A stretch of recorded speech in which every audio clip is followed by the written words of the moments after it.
30 to 50% of your fractures produce 80% of your hydrocarbons. That lends a lot of credibility. If you come in and can be upfront and honest and say, actually in this application, I think this product over here that I don't represent would be better for you. That all of a sudden now you become a trusted advisor rather than a salesman. And I often say that we have all the requirements of space, right? Because it has to go underground and send us data from miles and miles away, and it has to work. Like, failure is not an option. We'll put on, a standard mule shoe. Ours is slightly different just for that, but it's, everybody's got one. The top drive and the drawworks really don't care whether the electrons coming at it are from a joystick or a PLC. The panel, what you see here on the left, which is now controlled by one of my students, is showing you actually the control of our brakes. As of now, geothermal is a pretty small market. If you have tortuosity, the casing will be up against the side on part of the well. There won't be any cement there. The cement will have crescent around it. So managed pressure drilling, it's been defined as a process to precisely control the pressure profile in the wellbore. The key is being transparent with our clients in this case. So tell them what happened. If we had a failure, tell them exactly what happened. Whether it's our fault, whether it's whatever the issue was, we need to be transparent. I think it's very important for everyone in the industry to know what's out there and kind of what's happening downhole as well. I've probably worked on over 40 different performance limiters in my career. If I miss any of those and the computer is raising weight on bit and I miss any of those, I have a train wreck. Computer's going in the ocean. Here's your new colors, here's your new thing. We don't do that at all. Here's the tattoo you need to get. Yeah, here's the tattoo. Sorry about the last one. We used to fake that all the time.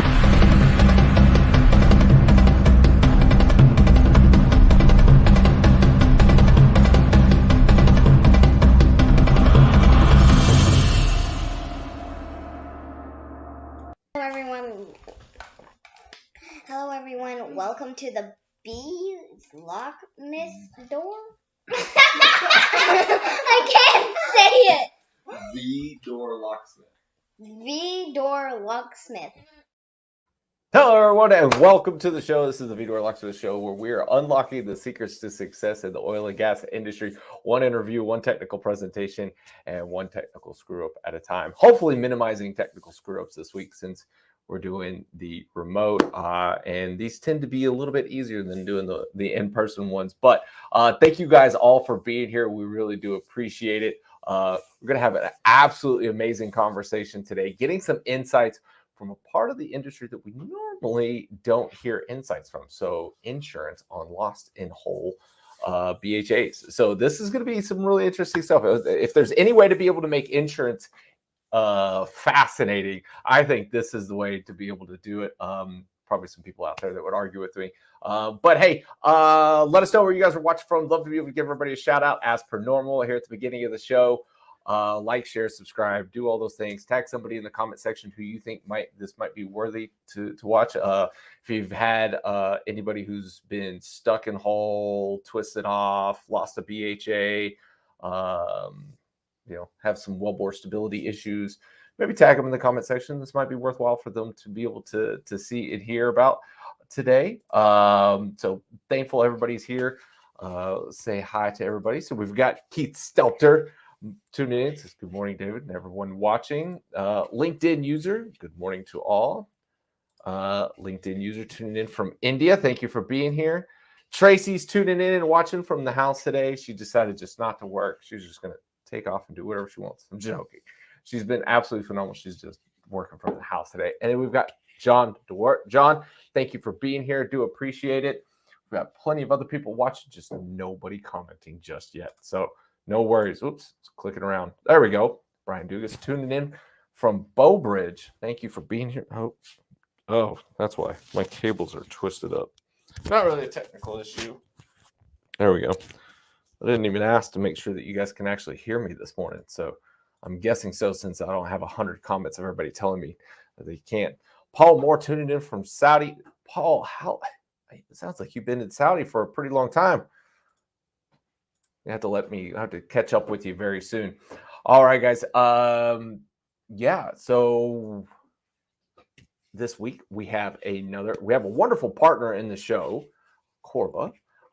And so this week, if you guys are interested, we're giving away more drill bits. This is our A&M colored kind of silk. Actually, there we go. Got to turn it around. A&M colored silk drill bit or silk filament PLA.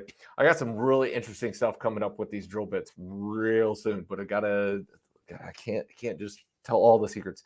Got a couple of things I got to do first. But if you guys want to win yourself a drill bit, put it in the comment section now, #Corva. Everybody can do it except for Tracy. She's not allowed to enter the competition. But thank you guys all being here. Gonna give a couple more shout outs here. We got Johnny tuning in from Pecos. Thank you for being here. Another LinkedIn user. LinkedIn users always the show favorite here. Andrew Switzer tuning in from San Antonio. Eric tuning in from the south of France. And Paul says, yes, ready to get back. Well, good. Let me see. Where is it at? There it is. All right, now type in #Corva. Get your chance to be able to win. And look, Andrea is going for number 3. She's already won twice. Plus, she earned one of these drill bits. She's just going to have a whole catalog of these at her place here pretty soon. So, yes, type in #Corva. And this is your Corva Insight of the Week. I've got to find the button. There it is. There you go.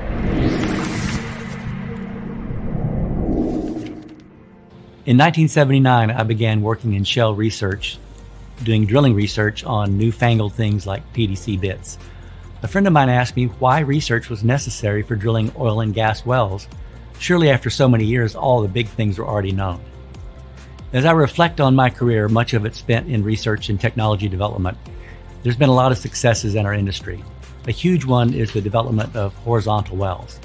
In 1979, the vast majority of wells were vertical. Today, most wells are horizontal. How did that happen? Many technology developments led to this. Drilling curves and laterals was enabled by several key technologies. I'll mention just a few of them. First, directional only measurement while drilling tools replaced single shots by about 1980 and eventually led to logging while drilling tools that completely replaced wireline in many cases. This was pivotal because the requirement to run a wireline tool to bottom was a major obstacle to horizontal wells. Next, steerable motors replaced bent subs and straight motors in the 80s and were followed by rotary steerables in the 1990s. Combined with PDC bits, no longer newfangled, gradually replacing roller cone bits, the efficiency gains were crucial in leading to horizontal drilling becoming commonplace as it is today. Back to the question my friend asked, which is worth revisiting today. Is there a need for continued drilling research? My answer is the same today as it was 40 years ago, a resounding yes. Look at the major advances being made today in drilling automation, remote operations. Key enablers such as artificial intelligence, data science, machine learning, and cloud computing are now reaching the tipping point. This is leading to a new wave of advancements in our industry led by a new generation of researchers and technologists. These are exciting times. I wouldn't miss it for the world.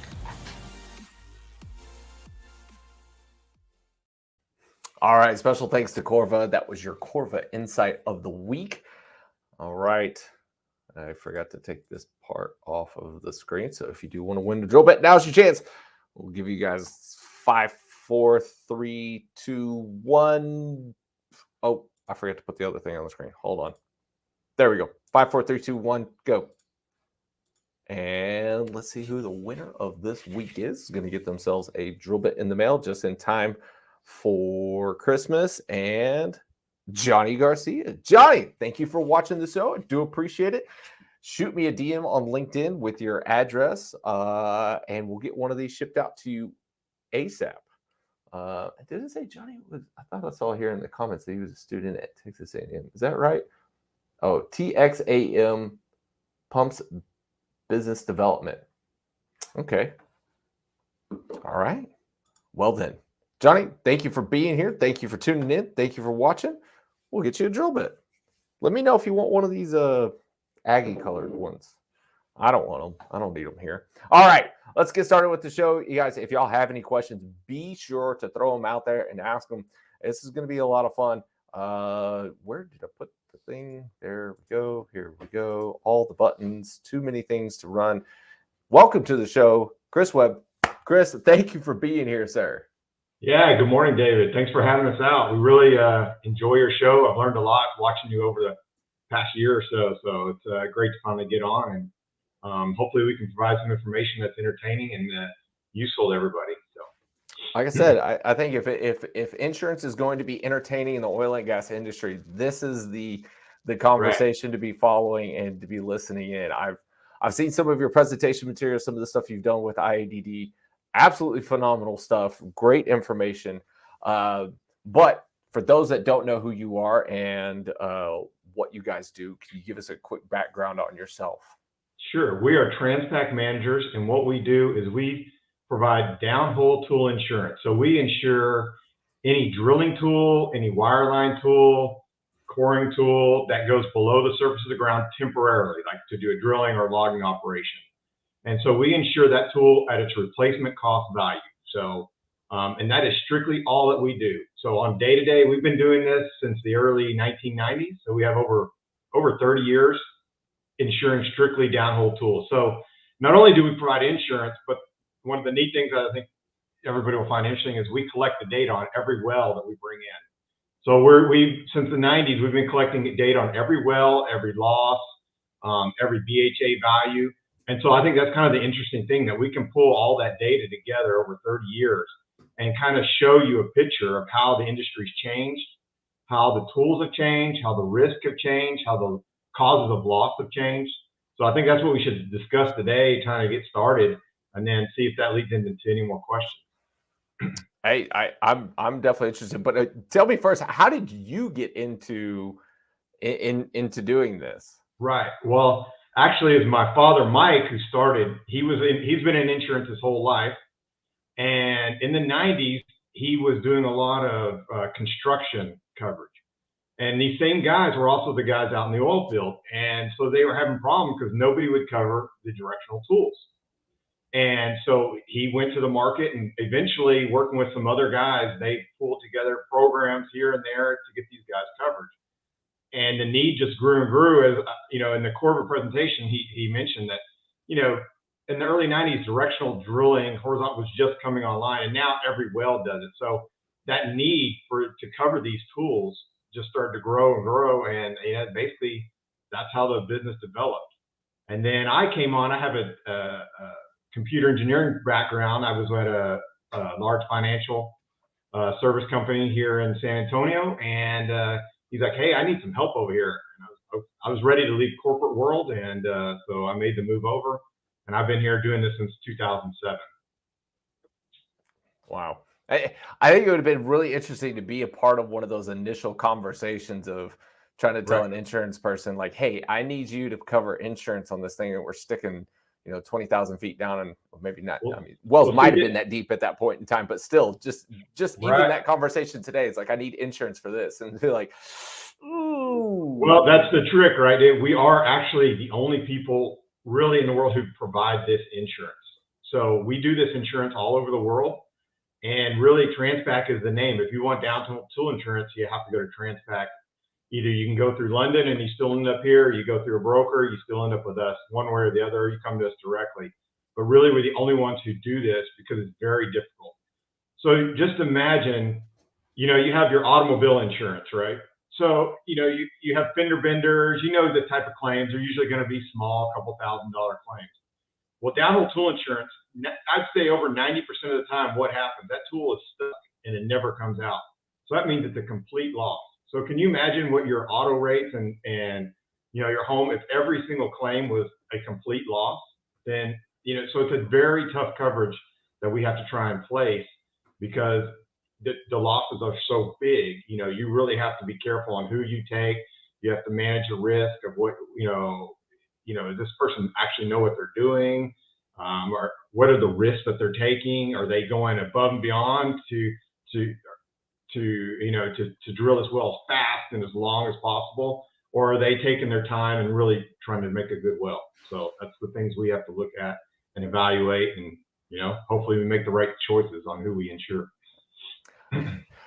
Okay, don't let me forget, because I've got to ask that question on who you do insure. Is there ever a bit of time where there's like something that's not, because like I'm thinking of it in the sense of like the car, right? Like I get in a small fender bender and they're like, oh, it's not totaled out. We can go ahead and replace the headlight and the bumper or something and get the paint fixed.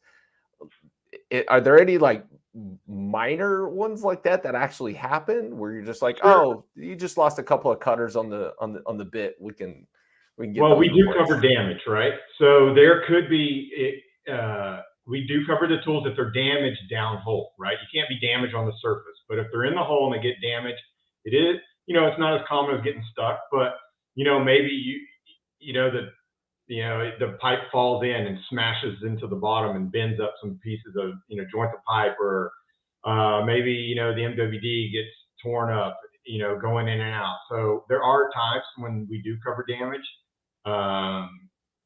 but they're not nearly as common. Most of the time it's, hey, this thing's stuck and it ain't coming out. So, but yeah, on the rare case, 5 or 6% of the time there is damage there. Okay, so let me go back to what you were saying a minute ago, is selecting who you insure. Right. How do you guys make that assessment right. on who you were offering these services to? Well, first of all, our main clientele are small to mid-sized operators, and then the directional drilling companies, right? And when the small to mid-sized operators, they can't, having a downhole tool loss of $1 million affects their budget, affects the AFE. Maybe they can't drill, maybe they have to take one of the wells off the list, or they have to go back to the investors and ask for more money, things like that play into their mind. And so a downhole total loss can really affect their bottom line. And so those are the guys who are really concerned about, make sure they're covered, right? The big guys, if I get a well from one of the big guys, Chesapeake, Pioneer, something like that, I'm really going to I'm going to be very suspicious when I get, when they're drilling 200 wells and I get one well to look at. You're going to be like, okay, what's wrong with this well? Why do you guys want insurance now? But once we get the wells in, what we do is we actually have a third-party engineering. Obviously, Mike and I, we've been doing it a long time, so we look at every well closely. We have a lot of knowledge looking at these type of things. But then we also have a third-party engineer who's outside the picture who looks at the well. They give us their opinion on it. So there is more than just, two guys just signing off on a piece of paper. There's a lot of eyes that are looking at each well with different experience and backgrounds, and we kind of collaborate together and make a decision each time a well comes in. But we do it very quickly. So we usually can turn coverage around in less than 24 hours. So, you think of your normal insurance policy, you get it, and it may be 6 months, 2 or 3 weeks or whatever before you know. We know the industry is 24/7. A directional company may be like, hey, I got to get insurance on this tonight because we just got called out. So, we turn around the coverage in a couple hours in those cases, but usually less than 24 hours. So then in that case, then what you're saying is this can be a run by run or well by well basis then. We do have to, yeah, you're exactly right, because each well can be so different. I mean, with an operator and they're in the field, you kind of know, right? They're just going to move the pad and they're moving from one well to the next, and they're very similar. But and so you can kind of approve one and you know what the rest of the wells are going to look like. Now you get a directional contractor and he's got a client in North Dakota, he's got a client in West Texas, I could be looking at wells in Romania, Australia, and they're so completely different that you have to evaluate each one. You can't just provide a blanket coverage. So that's why you really have to look at each risk individually. What are some red flags that you would be looking for, or something that you see and you're just like, no, not happening? Well, the very first one that comes in is they'll put on there, one of the questions is this a new well or a sidetrack? And they'll put, it's a sidetrack. And you're like, okay, why is it a sidetrack? Oh yeah, we just lost the tool and now we want coverage. So we didn't buy coverage on the original well, but now that we've had a loss, we want coverage, right? So that's an obvious red flag. We're like, sorry, we'd be happy to help you on the next new well, but we can't go into any well that's already had a loss. So that's your first one, right? And then I just figured that the premiums would triple at that point.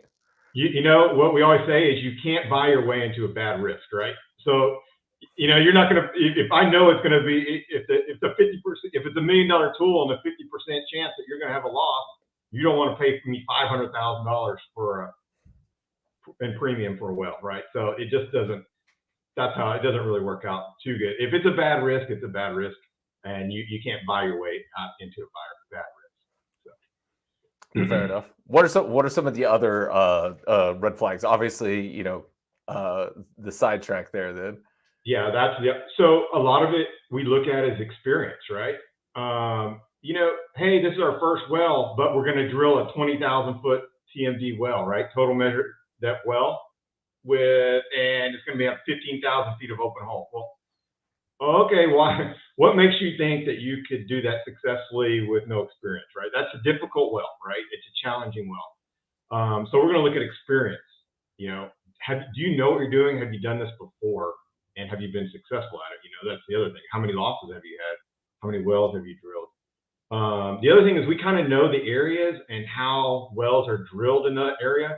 So if in this area, they typically use oil-based mud, okay? So that makes a nice, in some areas it's not great, but if we know in this area, that's typically what they use. And on this application, like we're gonna use water-based mud, and we've never insured them for it. Yeah, we're gonna try water-based mud because it's much cheaper, and we're buying insurance to make sure nothing happens, you know, in case it doesn't work out so good. So, you know, you're looking for those scenarios where they're kind of cherry picking, like, hey, we're only buying insurance for this reason because we're trying to save money and do things on the cheap. So these are all the different things that we're asking questions. And so the great thing is we typically deal with the drilling engineers and operation managers, and they're very honest. Like they tell you, they're not salesmen. You know, so you're getting a very honest opinion, and they'll tell you, yep, this is why we're doing this. And it's fine if you want to do that, but maybe we'll just say, hey, let's just make sure you can do it. Why don't you try and do one of those on your own first? And if it's successful, then we'll insure your next one, right? So in those cases. So, I mean, it doesn't mean it's wrong that they do that, but it just means that we may choose not to provide insurance on that well. With the fact that a lot of directional service providers provide what they call loss and hole insurance, right? Yeah. It's not actual insurance, that's just what it's called. Do people ever get the what you guys are doing confused with what, you know, a lot of the service providers call loss and hole insurance? That's a good question, David. I think so. The real difference is loss and hole is usually, and really they're not allowed to use the word insurance. They kind of, you know, some of them did for a little while, but you'll see that most of them change on the contract. You can't use insurance, or the Texas Department of Insurance is going to come get you because you're not providing insurance. So what the contractors you'll see usually provide is anywhere from 40 to 60% lost and hole. So that means let's just use round numbers. If I have $1 million tool on the contract, the MSA with, you know, between the operator and the contractor, it'll say, hey, if you lose this tool, you owe me $1 million. However, for $2,000 a day, you can, and you just check this little box, you can take my loss and hole. And so basically all that loss and hole from a contractor, what it's doing is it's reducing your contractual liability, right? There's no, it's not insurance. You're not going to get a policy. You're not going to get paid a claim. It's reducing that contractual liability. So the operator can say on the contract the value of the tool that they want. And you know, they can put whatever value they want on there. And then they can say, you know, for this amount, a day rate, they charge a day rate. You only owe us this much if the tool's lost. And usually they only offer 50%. Yeah. Where insurance, we can cover the full amount, right? Minus the deductible.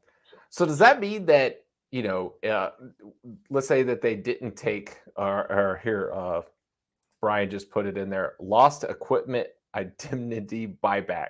There you go, Brian. There's some creative terminology out there. Everybody has their own little way of describing it. Each contract, it's kind of unique to read all the documents and all the interesting terms they use. So does that mean though, like if it's in the MSA that a directional company says, you know, like we said, round numbers here, we'll just keep using $1 million, $1 million for the BHA, it gets lost in hole. If they've got insurance with you guys and the operator has to pay it, so almost they're getting to double down on their the loss there. Then is that correct? Not exactly. So just think of that. Like, so you basically look in here, and I have a slide I do for this is you have a couple options. One, I can self-insure, right? So if I'm an operator, I have the option to self-insure. So I'm a big guy, I don't want loss and hole, and I don't want insurance. So they self-insure. The second is you can just take the contractor's loss and hole, which would give you, and then you'd still be liable for 50%. The third option is you could just go buy insurance and not buy the loss and hole, and that would cover you for 90% because there's always a 10% deductible. So if I had $1 million of insurance, 10% deductible, so if there's a claim, I'd get paid $900,000. And then the third option is what you're talking about, is kind of the hybrid option where I can take the loss and hole, the 50% loss and hole from the contractor. So I had $1 million, I checked that. Now my contract says that I owe $500,000. So now I go buy insurance for that $500,000. So it's not really a double dip. You've reduced your contractual liability. And so now after that contract set, you're liable for $500,000. So now I buy an insurance policy to cover that $500,000 that I'm actually still liable for. So what I would say is what about on the service company side? So if it's the service company, right, if the operator loses something, they owe the service company $1 million. But then right, can they also have a policy with you at the same time to where if that gets lost, so that would be the double dip? Is that possible? So, oh yes. So what will happen is that the contractor will say, he may give them an option. He may give, and you'll see this with our contractors that we insure, they may offer the operator a 50 and a 90% option, right? So do you want 50% loss and hole, and then do you want, or 90% insurance? And so at that point, they can choose which one they want. Or, you know, behind the scenes, this is a contract between the operator, the MSA is a contract between the operator and the directional contractor, right? So whatever they decide is what they decide. And then on the back end, but maybe the directional contractor is like, you know, I really need to get at least $500,000 for this tool if it's lost. And if there's a loss, you know, it's always finger pointing, right? So the operator says, contractor, it's your fault. He says, no, it's your fault. So as a directional contractor, I don't know for sure how quickly I'm going to get that money from the operator. It may be tied up in legal for years, right? Now, if I had bought an insurance product in the back, while all that's being agreed to by the operator and the contractor, right, or all that's happening, I go and I already have this insurance contract. I get my $500,000 in insurance, you know, that I bought for under my own name. I bought that, and I go and I buy my new tool. I'm back out working. You know, that tool's going. I'm not losing revenue because I don't have a tool, and you're not waiting for that. You know, whatever's happening between you and the operator on that side, it can go on. But I've already got my money. I've got my new tool, and I'm off, you know, drilling new wells. So yes, they can do that. I think that's pretty basic thing to be able to do. Okay, so now I know we've got a lot of questions starting to come in that are probably going to bring up some of the other things that you wanted to be able to talk about. So this one comes in from Kay Jackson. What are the most lost and hole BHAs you've ever seen on a single well? I think I can. Okay. So we would only cover the first one, right? So you're not sticking around for the train wreck afterwards. Yeah. So that's what you know. Like once a well, especially if it's a formation issue down, you know, if it's a tool failure, you bring it out, you put on a new tool, and usually you're good to go. But if it's something happening down below, everybody has a guess on what's happening, but I don't think anybody put 100% on what's happening down below. You don't know if that mud's pushed out into other areas, even if you sidetrack. You know, you're still going pretty close to the original well, so you just don't know what's happening down there. So I would say, off the top of my head, I can remember three, and I remember they were probably around $800,000 BHAs lost on one well. So that's the most I have. We only pay one per well. I think maybe in the beginning, this is how we learned the lesson, is that we might have covered one and had a second one. So most of the rules and things that we have is because we've taken our hard knocks, right? And so we've learned how to do this, because really we're the only people who do this. So it's how we learn to do it and how we learn to underwrite it. And so that's one of the lessons learned. When you have a well that had a loss, the chances of a second loss occurring in a third, especially if you haven't figured out what the issue is, it increases significantly. I think that's once you have multiples, the chance of having multiple kids again increases. It goes from like 3% up to like 50%. So Yeah. that's why we only have one set of twins. We don't have any more. Right. That risk is just way too much. Okay, how does the premium structure work? How do you define depreciated asset to insure them? This comes from LinkedIn user. I'm not really sure who, but great question. Okay, good.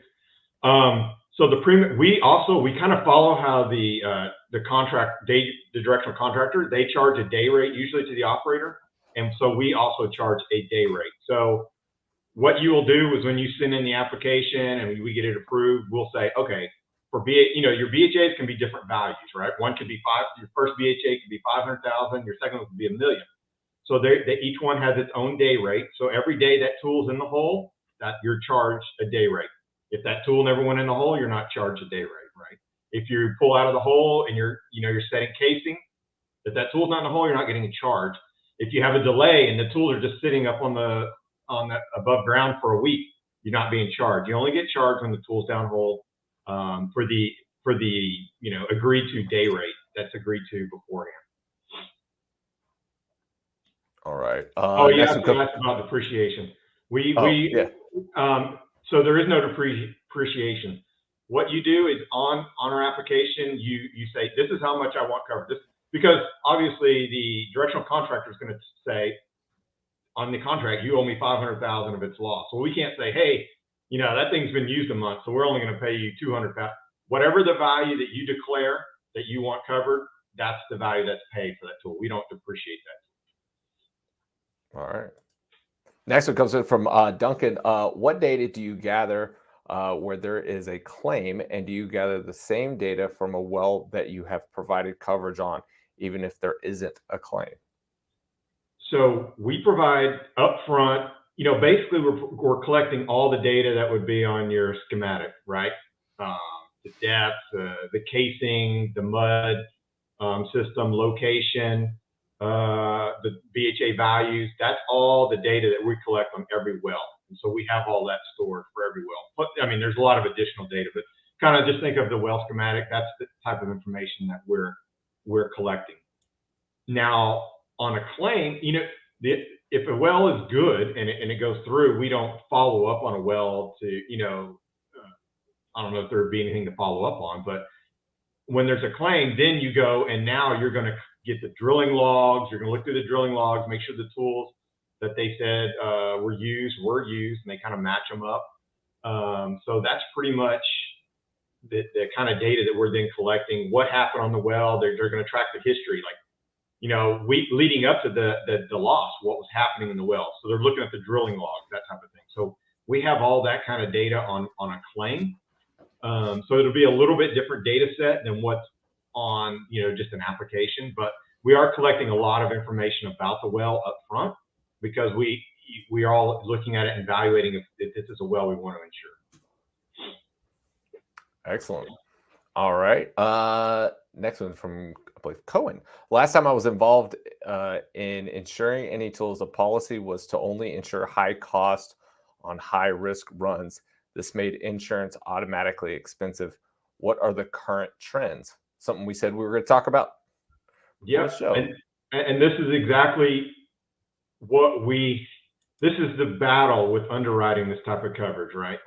A guy will be like, well, I've just drilled 25 wells and I've been using my standard MWD, but I'm thinking about using a rotary steerable now.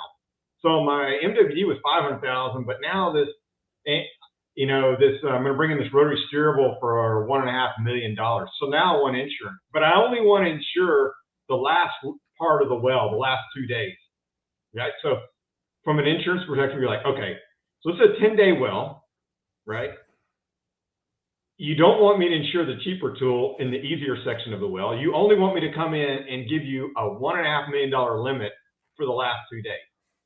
I can't do that, right? That doesn't make sense. So these are the things that we battle in the industry. Is people, it's with anything. They're like, well, we just want to insure the very end, the hardest part. Well, you can't do that, right? It has to be a risk mitigation. You have to be looking at mitigating risk on your drilling program, not mitigating risk on the most difficult, most expensive very end of the well. And so that's the challenge that we face talking with people.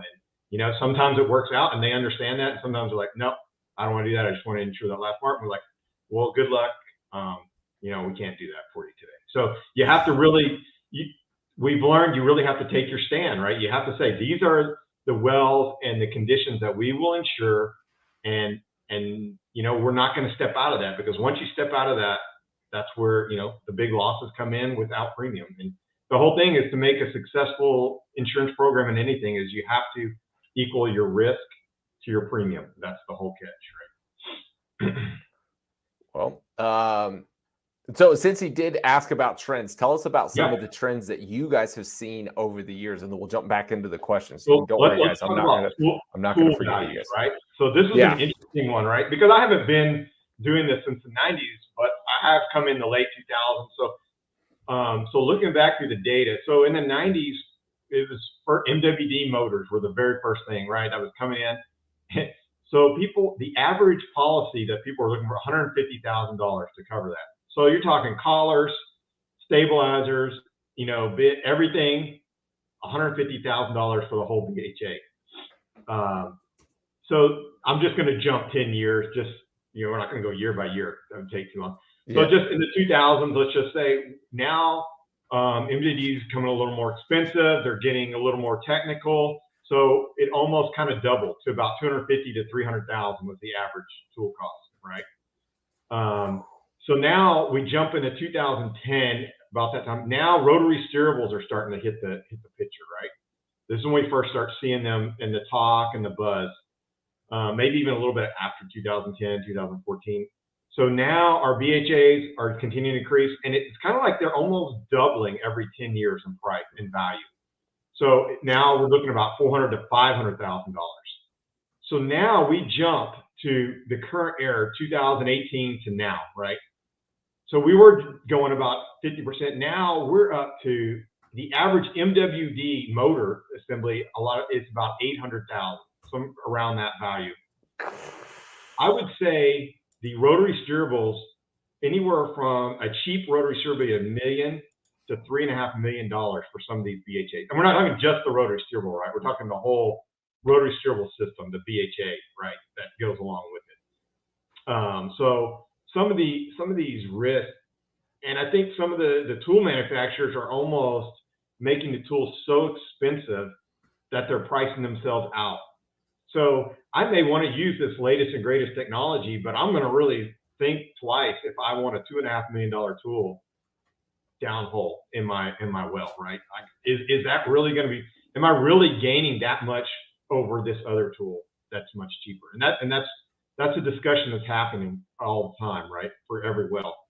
And even us, we'll see. Wow, this big service company really must have a good salesman, because this little bitty well that these people have been drilling forever with a $600,000 tool, and now they need a $2 million tool. And there's an operator drilling 3 wells a year, right? Does that really make sense? So we're like, wow, there's a good salesman out there. That's usually the kind of the joke. We're like, wow, that's a really good salesman out there doing that. So that's kind of how tool values have gone up. And it's kind of the same with wireline too. You'll see triple quad combos, triple combos. Oh my gosh. I mean, they're even more than the rotary steerable system. So, some of these quad combos are $4 million. So this is a wireline that's going in for 6 hours. So I'm going to put, and what is the advantage of a quad combo, right? Basically, I'm able to do a lot more different types of measurements in one run. So that's the advantage I'm getting out of it.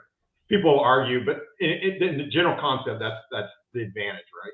That I'm able to do it in 1 instead of 4. And $4 million. Can I risk? What are the chances it can happen? It's very unlikely that it's going to get stuck. But what if it does? That's what you're thinking in the back of your mind. It's $4 million.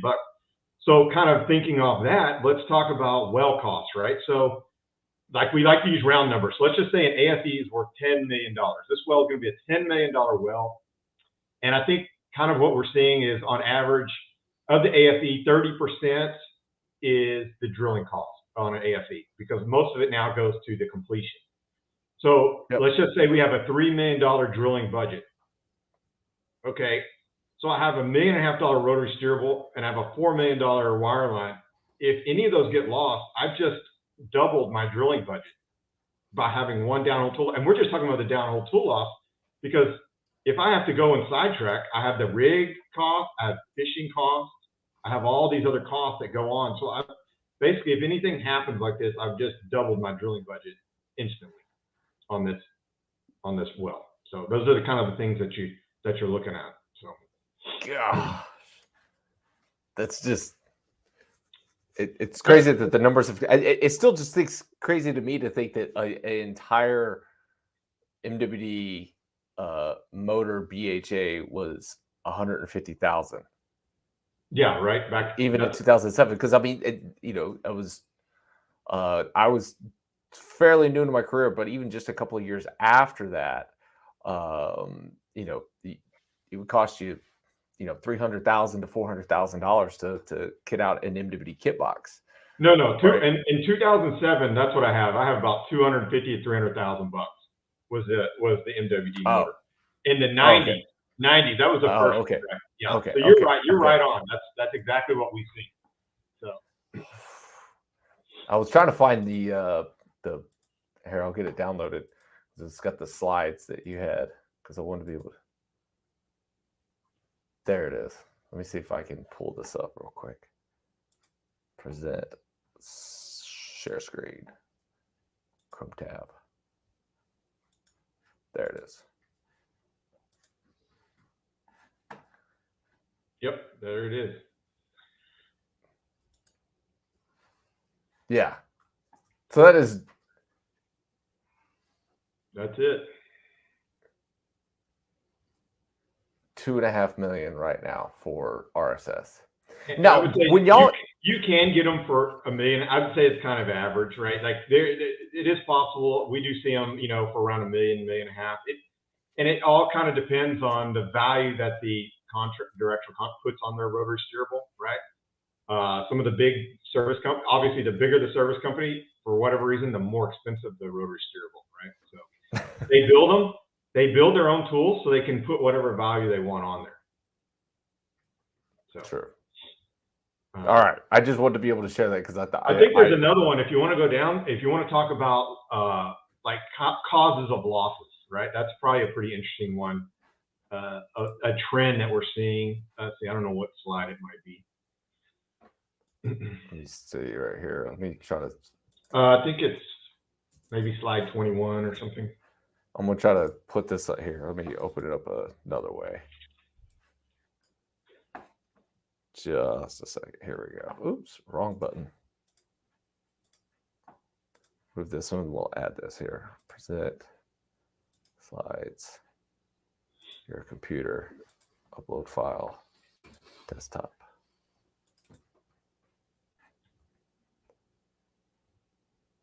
Hold on. It's processing right now. Okay. Well, I just start talking about it. Kind of.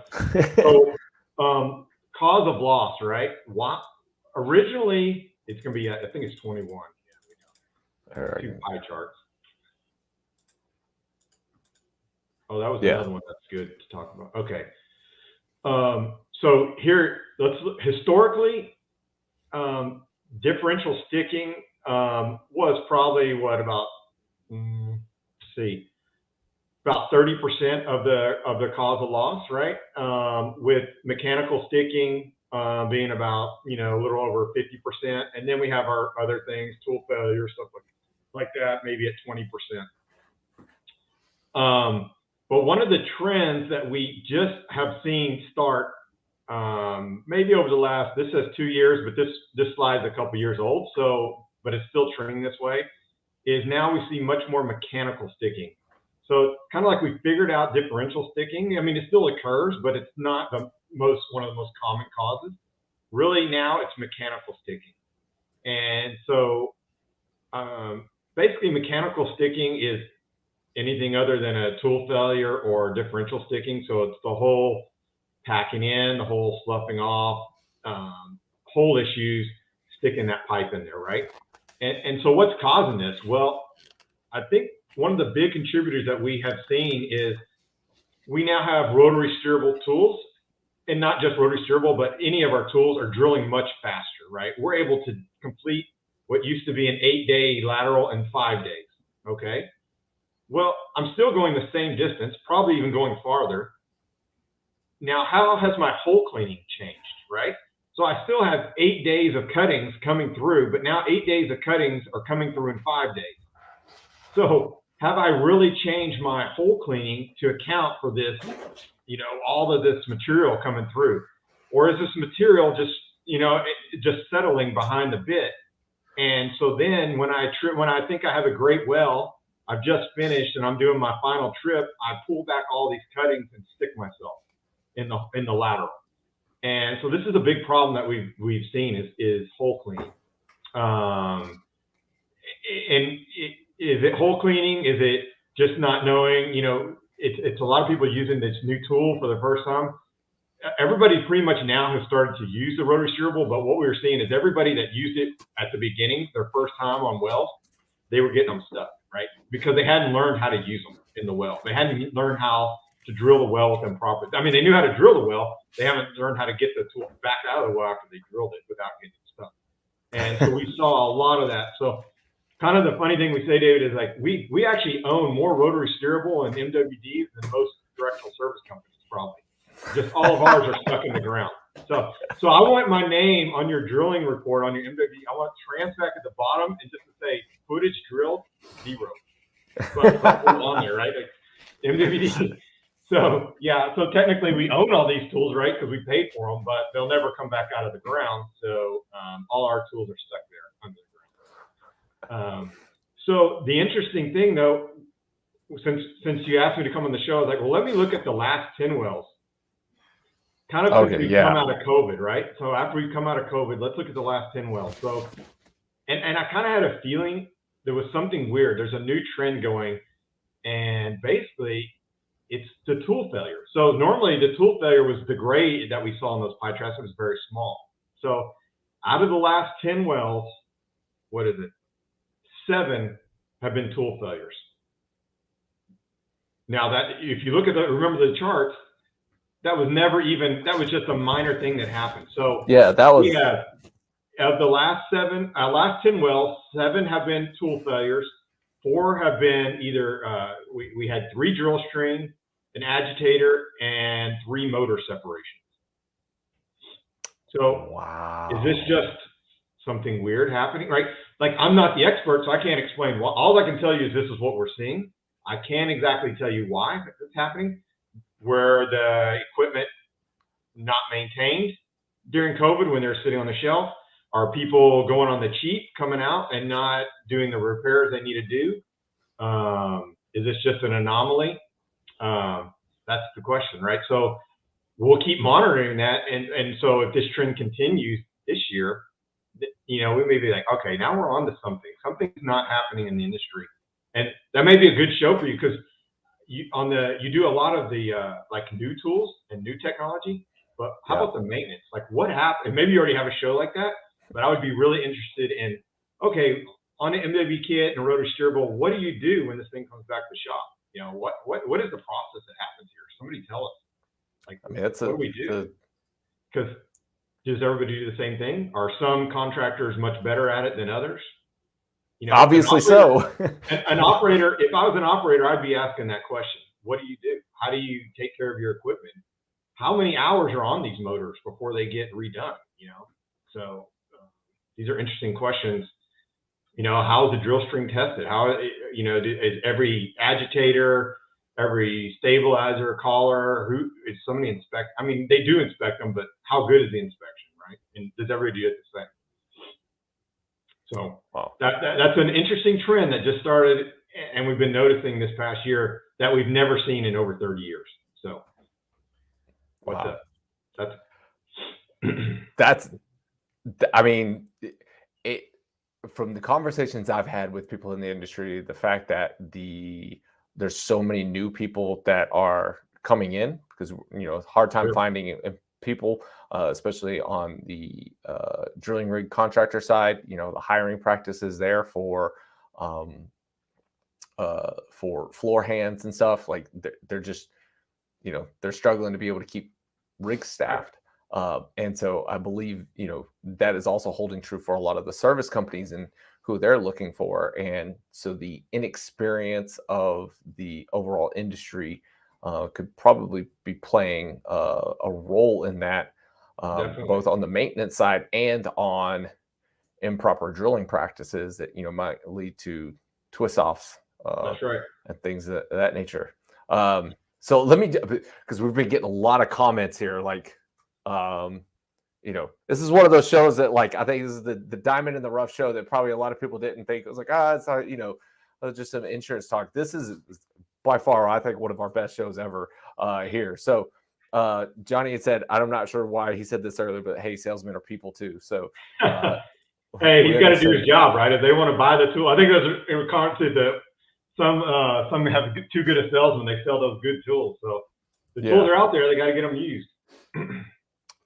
So Kate says, trouble-free drilling, saving money is the root cause of almost every costly disaster. That's right. A lot of truth to that. Oh, go ahead. I was just going to say there's one other area that I hadn't got to. I don't know how much time we have left, but no, man, we've got all the time in the world. So okay. I thought we were almost done. Okay, so no, I mean, if you got to go, you got to go. But for me, I mean, there's one more key point, and I think it kind of goes to that last comment, right? Like the drilling practice. So also, I have the historical data of how wells have been drilled over time, right? And so this may also lead to why there has been an increase in downhole tool losses, right? So 10 years ago, an average well total measured depth was about 12,000 feet, with an average lateral of 5,000 feet. And this is a little bit old, so I would say this is almost like 14 or 15 years ago, probably around 2010 time frame. And one of the main points is that they used to put casing in either through the curve or up to the curve. So in my world, casing is huge, right? Because basically the tools are safe, pretty much when they're inside casing. So the farther you case, the farther I know that the tool that I'm insuring is safe, right? And it keeps the integrity of the well and all that type of thing. So casing is really good, but also what is it? It's also very expensive to put in. The other thing is that, what type of mud system we're using. So obviously in most cases, oil-based mud is going to make it better for open hole. It's going to be a better solution. There's going to be comments, but it's not the perfect solution for every case, but in general, that's a positive, right? But it's also much more expensive than water-based mud or brine or something like that. So back then, the average open hole was between 5,000 to 7,000 feet. So that's a big factor for me too, is how much open hole is in this well. So how much area is this tool running where it's open to the elements of the holes, slipping in, stuff like that. So now current wells that we're drilling, 18 to 20,000 feet total measured depth. So they've almost doubled in the size. The laterals, an average lateral is 10,000. You're going to see on LinkedIn, you see all the guys breaking records with their laterals, right?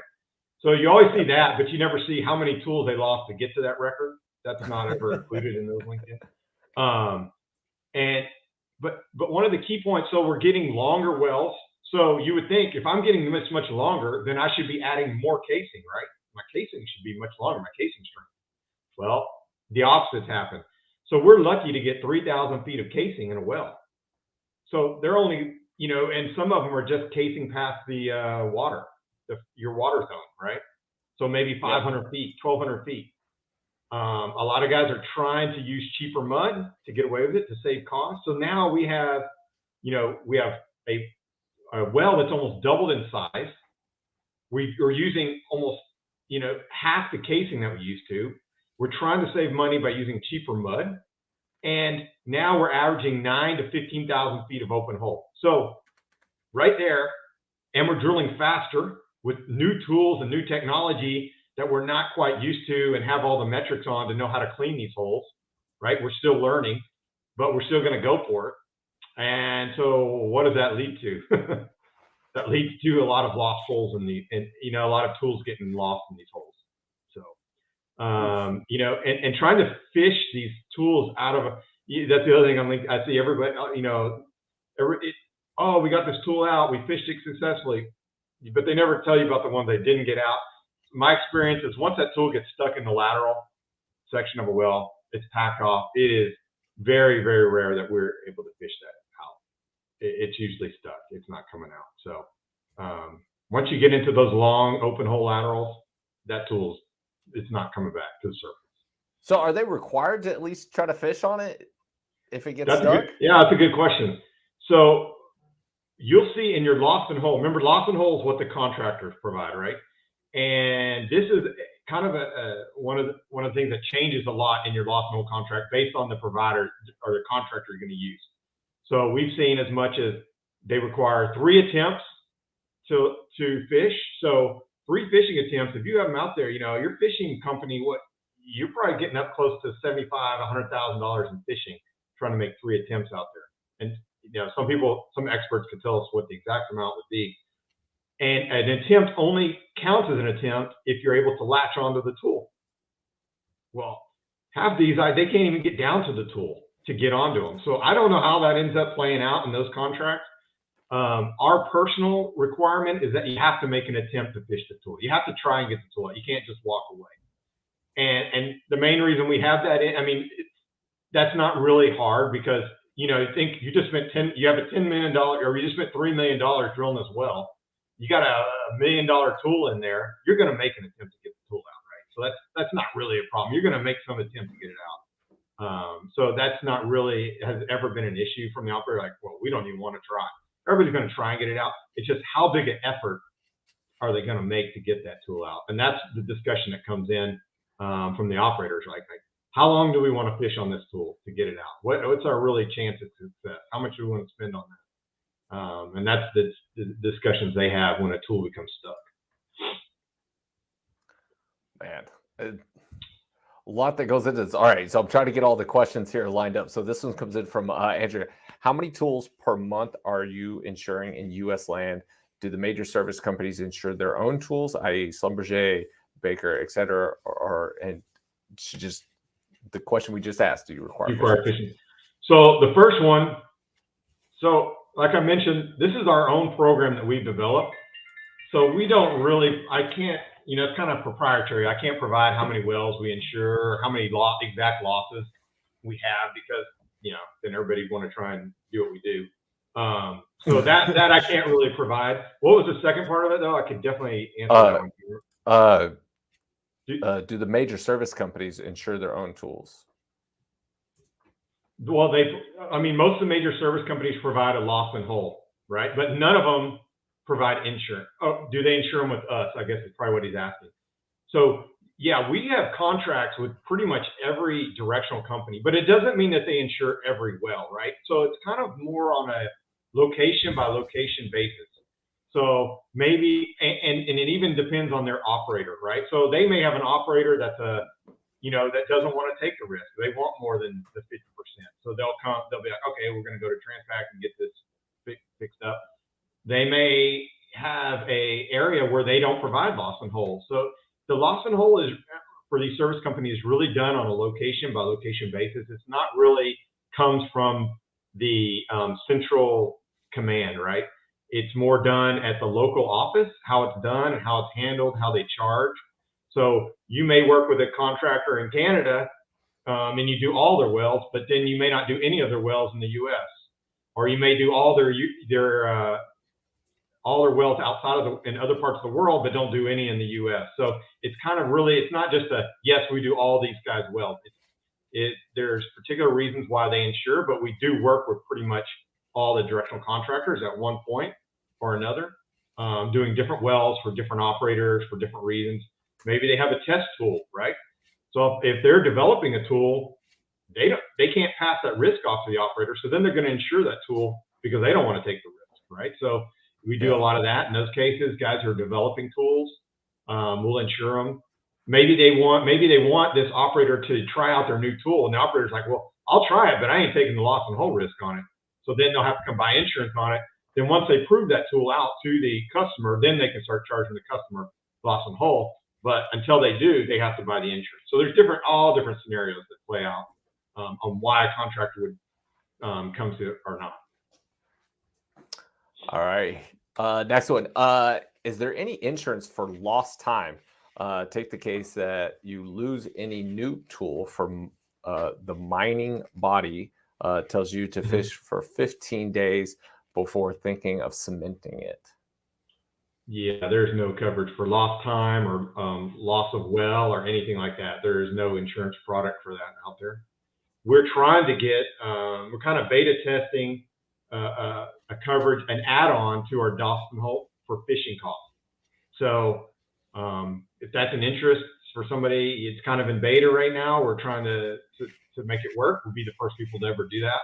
So we're trying to figure out how to make that work. But we do have kind of a beta program doing that, where you can get some cover. You know, it'd kind of be like a set amount that you get covered for your fishing. You wouldn't just, you're never going to give anybody just an open, checkbook for fishing, because they'll go crazy. But you'd be, a set amount, like you'd have this much set aside for your fishing costs that would be covered. So it's an option. All right, next one's from Brian. Do you insure LWD BHAs, which can have loss and hull in excess of $6 million? Yeah. So really, we insure up to about $1 million. So that's the problem that we talk about with some of these tools, that they price themselves out, because, even if you got the contract, say it was like Brian said, a $6 million tool, which is probably like an offshore tool. We see these come in offshore like that. It's a $6 million tool. Even if the contractor offers loss and hull of now they're still at $3 million.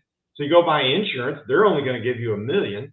So now you're still on the hook for $2 million, but at least you're not on the hook for $6 million, right? So when it gets that big, the operator's going to have to take some skin. They're going to have to take a lot of the risk.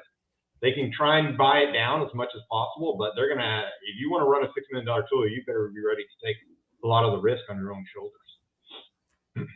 So this is similar to the question before. Do you insure operators for extra costs bearing the loss and hull, fishing for MWD source, cementing, etc.? So kind of answered that one, but if you want to expand. No, so we cover strictly the replacement cost of the tool. I mean, that way it's controlled. If you tried to cover any of these other things as an insurance product, the cost, and these are the costs that they're just spiral out of, just get so big. And that's what the operators have to deal with, right?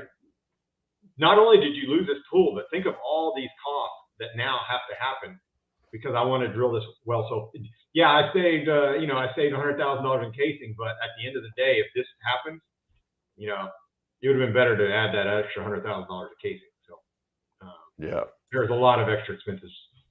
So LinkedIn user, inflation is everywhere, even with the RSS. Yeah. Oh yeah. Eric asks, are drilling procedures or hole cleaning strategies, including drilling fluid systems, evaluated as part of the risk and evaluations on top of previously mentioned water-based versus oil-based mud? So definitely we're looking, we're evaluating a client. We try and get as much data as we can on them. The problem is we're not going to, they can say they're going to do everything. And usually the issues come when they don't do, everybody has their drilling program, their drilling manual. This is what we're going to do. We're going to sit and hole clean for 2 days and do all this. Really, the problem comes in when they don't follow that, right? And there's nothing you can do to make sure, because I'm not there. I can't tell you what to do. I can tell you, hey, I'll insure this well if you add casing, but they, and if they want to do that, they can. And we'll make recommendations to a client, but at the end of the day, they're the engineers on their well. They know how they want to drill it. They're not going to listen to what I say. But all I can say is if you want insurance, you have to do this. And if they want to do it, that's great. But at the end of the day, most of the time, they're like, no, this is how we want to drill a well. We're willing to take the risk. We know what we're doing. And then they go on about it. So we don't really change any of the procedures. We can make a recommendation, but really, we just have to look at it and say, okay, this is what you're doing. Do we want to insure this? If you did this, we would insure it, but otherwise we can't do it. So, because they don't want to change based on an insurance company telling them how to drill a well. Michael says, fewer conventional plays and more complex well designs surely contribute to the pie chart that we saw earlier. Right. Chris says, I'd add insurance for drilling contractors when they drop a wrench or a nut down hole. I think that's where the fishing is very successful. Yeah. It would take a great effort to get differentially stuck in shale. I'm sure it's been attempted. Yeah, I think the differential sticking mainly is going to be going down through all these depleted zones. Now that, that's usually, it's on the way down, going through depleted, especially, in West Texas, you're going through all these old oil formations that, have been depleted. So that's where you're going to run into a lot of that chance of the pressure coming from other zones and stuff. So usually once you get into the shale, you're good for the differential sticking. All right, Duncan says, speaking for myself, those are the values that your insurance customers are providing to you for insurance coverage. They may not be the actual value paid for the equipment. There is a loss of utility or loss of revenue in the time it would take to replace the tools, which is going up to consider, which are all reasonable things to insure oneself against. Yeah, what are your thoughts on that? Well, that's definitely, so the loss in whole value that the contractor provides to the operator has a lot of other values built into it. So if he says it's $1 million, there's a reason he's only offering loss and whole for 50%, because what would his replacement cost be? He's not going to go without getting his replacement cost. So in that case, you can almost guarantee his replacement cost is $500,000. And he's probably built in $500,000 of all the, which is not, in his case makes sense. It could be, by losing that tool, he's losing customers, he's losing time, he's still having to pay his employees, and maybe they're not able to work. There was taxes and shipping and all the things that go in with getting a tool. But if he were to come to Transpac and insure a tool, he would probably only buy an insurance product for $500,000, not for $1 million, because he only wants the replacement cost of that tool. We've got a lot of great comments coming in. Somebody says, geologists have shale phobia, poor reliability due to parts shortages and lack of maintenance, overall poor Q&A. It's great to get insights about some of the supporting businesses that we don't often hear about that keep this industry moving. Thank you, Duncan. And Michael says, VCL in water-based is common practice in some basins now. I'm not sure what VCL stands for, but I think he's saying basically a lot of areas now, especially, maybe environmental agencies won't allow oil-based mud. So they found other additives and stuff to duplicate as best they can oil-based mud, especially Europe, maybe Canada, stuff like that, so they're using these, which in our case, when we look at it, if they're doing that, then we would count that kind of as because basically what we do is, as this data comes in, I have a system that rates each well, right? And so I add on points for this and points for this. So we build a rating score for each well that comes in. And we do this on this data. We've been doing it a long time. And so I have to kind of look at that, like, how would I rate this? What additives would make similar to an oil base so that we get a similar rating type of thing. So yeah, that's out there. I think that's what he's referring to. Eric says longer open holes are probably made possible thanks to use of MPD. An interesting point. So how do you guys weigh MPD into the equation as well? No, I wouldn't say really. That's a major reason of why a loss would occur, for instance. So I don't think it comes into our equation for losses. Okay. John says saving costs seldom saves money. Overall trade-offs with unknown risks. Right. Very true. So that's usually what our older, wiser old guys, they all say that, that they've been around, and it's like the new kid on the block. They want to go fast. I've been in these, some of these meetings, the different organizations and stuff, and you'll have the young, drilling manager or whatever, and he's out. He's like, yeah, I run this motor at 120% of spec. I'm drilling this many feet, and they're like, everybody's cringing. The other people are cringing, like, it's spec for a reason, right? So they're it's now kind of like the cool thing to go as fast and as hard on the tools as possible. And I think it's because they haven't seen what the flip side of doing that is, right? So you can get away with that for a while, but then all of a sudden it's going to get you. And then and then like we saw, it may get you on that well, it may get you 3 times right in a row on the well, and then what? So that's kind of the mentality that I see from the new to the old generation by going to all the different meetings and things like that. Is the younger guys are like, let's go for footage. And it may be from top down that's what's being pushed on them, but you definitely see that view, and it's a little different. Instead of, hey, let's just go slow, get a great hole, get a great production. Let's go fast. Let's get another one. Let's get another one. So that's kind of the trend. Well, back to earlier, how much has MPD practices affected differential sticking issues reduction? Kind of already answered it, but maybe somebody else can. Yeah, I need somebody expert. All I can tell you is it's gone down significantly, and so the experts can tell us why that is. And Michael says, good luck finding an experienced fishing hand anymore. They are obsolete and or unicorns. Eric says, any special point about geothermal or high temperature, high pressure wells? Very good. So this is kind of like the new, like we insure geothermal wells because basically they're the same thing. I mean, you're using very similar tools. You're using drilling tools, you're doing logging tools. So we've been getting a lot more interest from geothermal. The other thing is that they're usually, the money is coming from an agency or maybe a government or something. So they're very less risk adverse, or they're more risk adverse, right? Because it's not exactly their money. Maybe it's the citizens' money, the company or the state's money or something like that. So we get more interest from the geothermal, and they don't want the risk.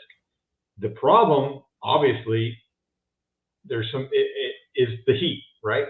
So if you're looking at a very hot 500 degrees, let's just say round numbers, right? 500 degree Fahrenheit well, there's some new ones. So everybody's going to comment, well, my tool, and they can all tell us which tools are great, but most tools are spec'd for around 300 degrees Fahrenheit, okay? And so they're like, well, hey, it's okay because the mud is going to make sure that these tools don't get that hot. Okay, well, that's great. That's a great scenario. But what if the mud doesn't work? What's going to happen to tools? What if the mud pump stops? What if you lose circulation? All these things. It's instantly, you're going to have a melted MWD. It's going to be liquid. So those are the challenges, right? Like, yeah, you have all these systems in place to probably do it correctly.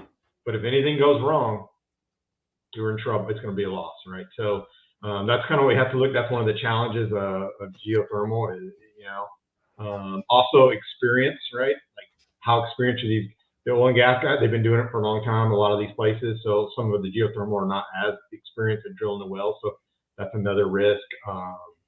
And they're usually in areas that are not as oil and gas, like where they have a fishing company within 30 minutes, right? That's another thing. How long is this tool stuck? Do you have all the resources to get to this tool? Because a lot of the geothermal are not in oil and gas, main hubs where they have all these tools and all these companies readily available. So those are other things that we have to look at. Interesting. All right. Gosh, this show, like I said, is kind of a barn burner for comments here. Paul Moore says you should call Vibration Technologies for their first attempt from surface. It's worth it. So I don't know if you've ever worked with those guys. They've got No, I have. I think I've seen them on your show. So I kind of looked at the technology. Sounds interesting. So yeah, they should give me a call. Do you guys get to make a recommendation at all if they get stuck or something? Like, hey, I think you should call these guys to be able to get out. We don't, but I would if I knew somebody that was going to get. I'm here to not get the tool stuck. So if there was somebody that could help that, and we didn't have to pay a claim on, and that tool could get out, then hey, I'm all ears. All right. Well, I guess Paul will probably be reaching out to you. Chris, do you give a better premium if operators use MPD? Once again, another MPD question. Obviously, this is an area to be able to start looking into because. Yeah, I guess so. Now the premium is pretty much, if we're going to insure it, the premium is kind of it's based on the value of the tool, right? And so, you know, if you're drilling one well, 2 wells, or you're only coming as one, you're going to get the higher rate. If you're drilling a program of wells, now that's where we negotiate, you know, because if you can drill more wells where we can spread the risk and you're not losing tools, that rate is very much negotiable. But when it's coming in with a one-off or 2 wells or something like that, then we have to kind of treat it as we're dealing with the most difficult well and kind of the standard rate. All right. Well, that kind of goes into the next questions, like what values of the tools are insured. I don't even know what these are. FMV. I'm guessing the last letter is value. NBV. So we've kind of already covered it a little bit today. So I'm trying to jump through some of these. Yeah. From the discussion, I bet drilling teams, including a fluids and cement superintendent, should deserve a discount since hole cleaning procedures are followed then. No, we don't. But I mean, you know, we are actually the underwriters for this program. We developed this program. We're the only people that do this type of program. We are always changing based on ideas. We have to stay on top. Like, we have to look at these risks. So we're always open, and we work with everybody to try and, you know, find the best solution for their drilling program. We're not just hey, you just call the shop and you're just going to talk to somebody, some generic person. You know, if you call us, you're talking to either me or Mike, and, you know, we're going to work with you to try and, you know, we're going to go through all this data and try and make the best program for you. And if you have ideas, new ideas, we're always open to new things and see if we can make it work. All righty. Another one here from Brian. Great talk. Operators should use the same risk assessment that the insurance company uses. That would be. It's another line item maybe for you guys that you could. Yeah. Hey, operators, come to me and you will. Yeah. We'll tell you what you know how to. The problem is you know, we do have some operators that have begun to trust us and, like, okay, they kind of know what they're talking about, right? They're not just an insurance company. Like, oh, they do have data. They have been doing this for a long time. And we're not here to tell you how to drill your well. We're just trying to tell you, like, what a risk adverse well would look like, right? And then you kind of have to make the decision. And that's what they have to look at. They have to look at what's the risk reward. But don't forget, they always look at the reward, but don't forget to evaluate the risk as well, right? And I think that's what a lot of operators do. They're like, you know, if you look on LinkedIn or these, you think everybody is just going gangbuster, doing, you know, it's the greatest thing. Everybody's making new. There's a lot of stuff happening on the back end that needs to be cleaned up that you never hear about. So you never hear about this kind of stuff, right? Nobody wants to tout that they lost a tool or anything, and, you know, so that's the type of thing you don't hear about. That they need to focus on, you know, and then they'd really be productive.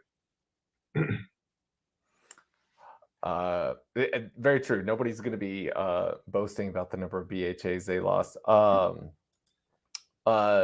Do you insure more independent operators or the majors, and do majors self-insure? Yeah, we definitely, like we said, small to mid-sized operators that is who we deal with day in, day out. Like I said, if I get a well in from a major, I'm really going to ask a lot of questions, right? Like, why is this coming to me? Why do you want insurance on 1 out of 400 wells? That just doesn't make sense. Here's a great question. And hopefully this it's not revealing too much of y'all's internal stuff. Yeah. Is the layer cake of the Permian lower risk than Eagle Ford or Bakken? No, I would say the Eagle Ford has just as many losses as the Bakken does. Yeah, it hasn't been like an area where we're just going clean. So it's very similar well, you know, depth, and we've lost quite a few rotary steerables in the Eagle Ford. So we don't really do it by area. It's mainly going to come down to an operator, because even two operators in the same can drill a very different well.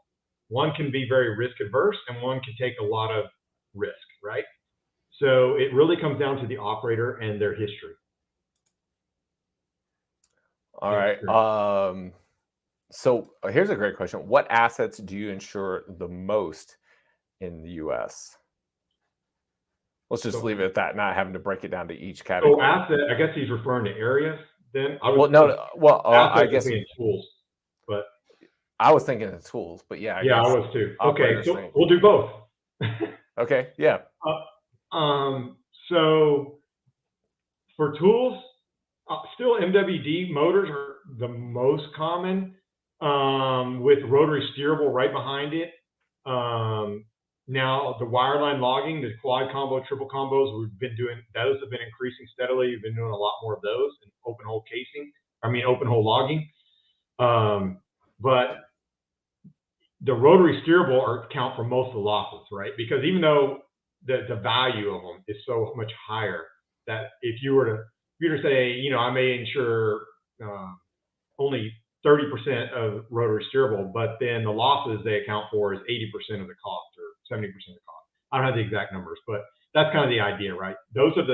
So the MWD motors, but we can insure everything. We can insure the drill pipe, the collars, the bit. We can insure anything that goes down on the drilling tool, the drill stem, or any wireline logging. We also do pipeline inspection tools.